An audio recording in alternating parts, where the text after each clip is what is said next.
Halo, assalamualaikum warahmatullahi wabarakatuh. Welcome back to my YouTube channel. Ketemu lagi dengan Deon Juna.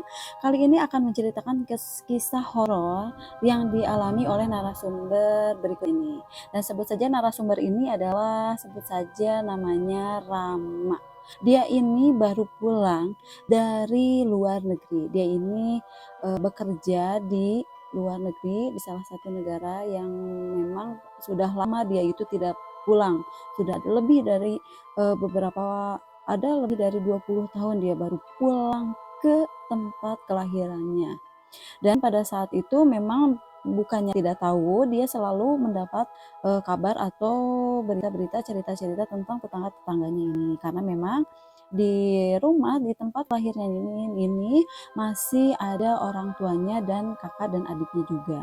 Dan Rama ini belum menikah. Dan pada saat itu Rama pulang ke tempat kelahirannya, yaitu pulang kampung.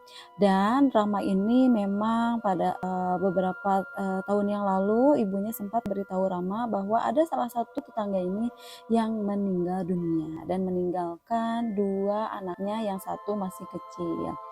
Dan yang anak kecilnya ini laki-laki, sebut saja namanya Dio, yang ditinggalkan oleh ibu kandungnya yang meninggal itu karena sakit.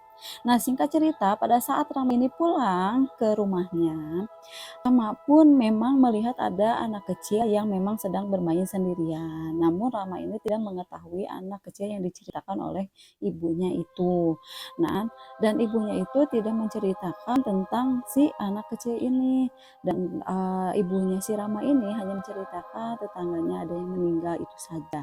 Dan pada saat Rama ini hendak untuk masuk ke rumah dan bertegur sapalah kepada tetangga-tetangganya, karena memang sudah sangat lama tidak bertemu dengan Rama, karena dari sejak keluar sekolah dan bahkan Rama ini sudah merantau, sudah nekat untuk pergi menjadi TKI untuk membantu perekonomian keluarganya.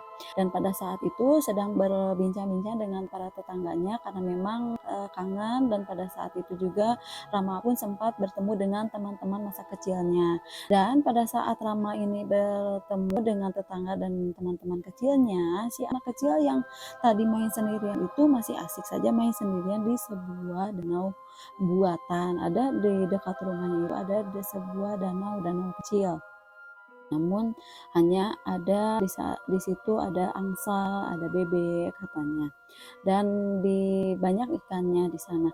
Dan pada saat Rama ini ingin bertanya kepada tetangganya, dan bahkan emang pada malam harinya itu sempat bertanya kepada orang tuanya, anak kecil yang tadi Rama temui itu kenapa Bu, katanya, kok dia main sendirian sementara anak-anak yang lain itu main-main bersama, main-main pada umumnya, main layangan, ada main-main biasa. Tapi memang anak kecil yang tadi yang namanya Dio ini memang dia ini selalu memegang handphone, dia itu main-main handphone. Tapi yang Rama aneh, dia itu selalu menyendiri, selalu sendirian. Nah, memang Rama ini padahal bukannya tidak tahu, Rama ini sudah mengetahui sejak awal datang melihat si Dio ini. Oh, Dio ini yang ditinggal ibunya meninggal itu, Bu. Oh, padahal Dio ini dari awal, maaf, Rama ini melihat Dio sudah seperti ditemani oleh sosok hantu anak kecil. Namun sosok hantu anak kecil ini memang tidak bermuka seram atau tidak menyeramkan, berpakaian seperti layak pada anak-anak pada umumnya, namun bermuka pucat saja. Dan pada saat memang Rama ini memperhatikan, dan si hantu anak kecil ini sempat menoleh, sempat menatap Rama, karena memang mungkin si setan kecil itu mungkin aneh melihat Rama bisa melihatnya. Dan para tetangganya pun membenarkan, bahkan ibunya, ayahnya Rama, dan bahkan tetangganya pun membenarkan, mengiyakan, dan bahkan mereka mempunyai pendapat tersendiri, dan katanya didampingi atau selalu diikuti oleh sosok ibunya yang sudah meninggal. Padahal itu tidak demikian, itu tidak benar. Yang Rama lihat dari awal itu tidak ada sosok ibunya Dio sama sekali, karena memang Rama itu mengetahui ibu dari Dio ini karena memang tetangganya. Dan Rama pun tidak bisa membenarkan karena memang ada beberapa orang yang tidak percaya adanya indra keenam, mempunyai kelebihan, dan ya pasti dianggapnya halu kalau katanya kalau Rama menceritakan atau memberitahu. Dan Rama pun berinisiatif ingin mengobrol dengan sosok si anak kecil yang selalu mengikuti si Dio ini. Dan pada saat si Rama ini sedang bersama orang tuanya mengobrol ngopi-ngopi teras, dan Rama ini mempunyai ide ingin mendekati si sosok anak kecil ini. Bu, Rama mau jalan-jalan ya sebentar ke sana ke danau katanya. Rama ingin melihat-lihat, ingin jalan-jalan. Oh iya, hati-hati katanya, kata si ibu si Rama ini. Dan berangkatlah si Rama ini pergi ke danau dekat rumahnya ini. Pergilah dan sambil memanggil si sosok anak kecil ini. Dan benar saja si sosok anak kecil ini menghampiri Dio, duduk di menghampiri Rama, duduk di samping Rama. Dan Dio pun diperhatikan dari kejauhan oleh Rama. Dio masih duduk di tepi danau sendirian sambil memegang handphone. Rama langsung melihat situasi keadaan di kanan dan di kiri, takutnya orang melihat Rama sedang berbicara sendiri. Dan ketika situasi sudah aman, Rama pun langsung melempar pertanyaan kepada si setan anak kecil ini. Kamu siapa? Sejak kapan kamu mengikuti Dio anak kecil itu? Sudah lama katanya.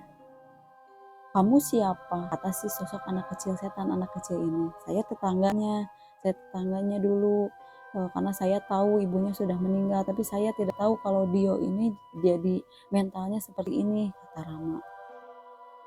Si sosok anak kecil ini, si setan kecil ini hanya tersenyum. Kamu kalau mau bermain tidak apa-apa, tapi jangan merusak mental, jangan merusak jiwaannya, jangan mengganggu mentalnya. Bahkan Dio ini yang seharusnya sudah memasuki sekolah dasar kelas 5, Dio ini sama sekali tidak bersekolah karena terganggu mental dan kejiwaannya. Separah itulah sosok setan anak kecil ini mempengaruhi Dio, yang selalu mengajak Dio ini bermain, tidak mau sekolah, bahkan tidak mau mengaji. Dan Dio ini hanya mengetahui atau mengenal keluarganya saja. Dio ini hanya mengenal ayahnya, kakaknya, dan neneknya. Selain itu Dio tidak mengenalinya. Bahkan teman-teman sebayanya memanggil, mengajak Dio bermain. Ada orang-orang yang teman si ayahnya ini mau memberi uang atau memberi makanan, Dio tidak menggubrisnya, tidak menoleh, bahkan tidak pernah menjawab. Tapi ketika ayahnya memanggil, Dio pasti akan menuruti, bahkan akan pulang. Dan yang paling parahnya, sosok setan anak kecil ini sudah mempengaruhi Dio itu lebih jauh. Ada beberapa kejadian yang pernah membuat Dio ini melakukan bundir. Ya mungkin ingin selalu bersama si setan anak kecil ini, si anak kecil ini.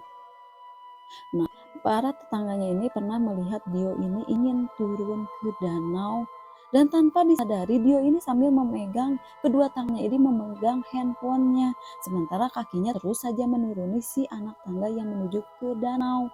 Dan teriaklah si para tetangga ini memberitahu si ayahnya bahwa Dio itu akan turun ke danau. Katanya larilah si ayah ini untuk membawa si Dio ini, dibawalah pulang. Kejadian pertama itu. Dan beberapa bulan kemudian katanya pernah ada kejadian lagi ketika tetangganya sedang membakar sampah. Apa yang dilakukan Dio? Dio membawa barang-barang yang ada di rumahnya ini dibakarlah. Dari mulai panci, dari mulai barang-barang yang ada di rumahnya, dari mulai bantal Dio bawa. Karena memang Dio ini memang tidak sadar karena dipengaruhi oleh setan kecil ini. Ya menurut Dio itu kan main-main, karena kan kalau di orang pas orang yang normal itu kan itu pasti melanggar tidak boleh, pasti mengetahui mana yang tidak boleh dan mana yang boleh. Dan bahkan sampai sekarang pun pada saat Rama bertanya kepada si setan kecil ini, kamu jangan mengganggu Dio lagi, si setan kecil ini malah tertawa dan menghilang begitu saja. menghilang entah kemana. Entahlah, Rama tidak bisa berbicara lebih jauh lagi karena memang kata orang tuanya Rama ini tidak pernah sama sekali membawa Ustadz, bahkan tidak pernah membawa dia untuk berobat. Jadi gimana dia mau sembuh sementara si keluarganya dia saja tidak mempercayai hal-hal yang seperti itu. Yang konon, yang banyak tetangganya ini malah bilang didampingi ibunya padahal tidak mungkin, semua orang tua itu pasti menyayangi anaknya, mendoakan yang terbaik, tidak mungkin malah mengganggu mental dan kejiwaannya. Rama tidak bisa berbuat lebih. Rama pada saat itu ya sudahlah, mungkin hanya waktu yang bisa menjawab dan hanya Allah saja yang bisa menyembuhkannya dan orang tuanya yang jika memang berusaha untuk menyembuhkannya ya. Dan pada saat itu Rama memang pada saat itu hanya 2 minggu tinggal di kampungnya, tinggal bersama orang tuanya dan memang harus segera berangkat lagi ke luar negeri karena pada saat itu memang meminta cuti kepada bosnya, kepada majikannya. Dan pada saat Rama ini akan berangkat lagi ke luar negeri, si setan kecil ini menghampiri Rama. "Kamu mau kemana?" katanya. "Ya saya mau kerja," katanya. "Ingat ya, kamu jangan mengganggu Dio lagi," kata Rama. "Kenapa? Kamu kan bukan teman Dio, kamu kan bukan saudaranya Dio." Si setan kecil itu berkata seperti itu. Ya namanya juga anak-anak ya, kadang nakal, kadang gimana, ya susah juga. "Terserahlah, nanti kamu juga kalau nakal, kamu nanti akan ada balasannya," kata Rama. "Saya minta kamu jangan ganggu Dio, biarkan Dio tumbuh dengan baik seperti anak-anak pada umumnya." Dia tidak menggubrisnya dan menghilang lagi si setan kecil ini. Ya sudahlah, Rama tidak bisa berbuat banyak lagi dan akhirnya Rama itu harus berangkat ke luar negeri dan berangkat bekerja kembali. Dan Rama mulai berpamitan kepada orang tuanya, bekerja kembali dan mengucapkan selamat menjaga supaya orang tuanya itu bisa menjaga kesehatannya, diberikan keselamatan dan dia selalu dilindungi oleh Allah selama Rama bekerja jauh. Dan orang tuanya pun tidak lupa untuk mendoakan Rama supaya dia selamat sampai tujuan dan selalu diberikan kesehatan, keselamatan dan ya doa terbaik dari ibu untuk anaknya. Oke, segitu cerita dari Rama yang mempunyai tetangga yang ditemani oleh setan kecil. Oke, kalau kalian suka boleh like, comment, and subscribe. Hatur nuhun.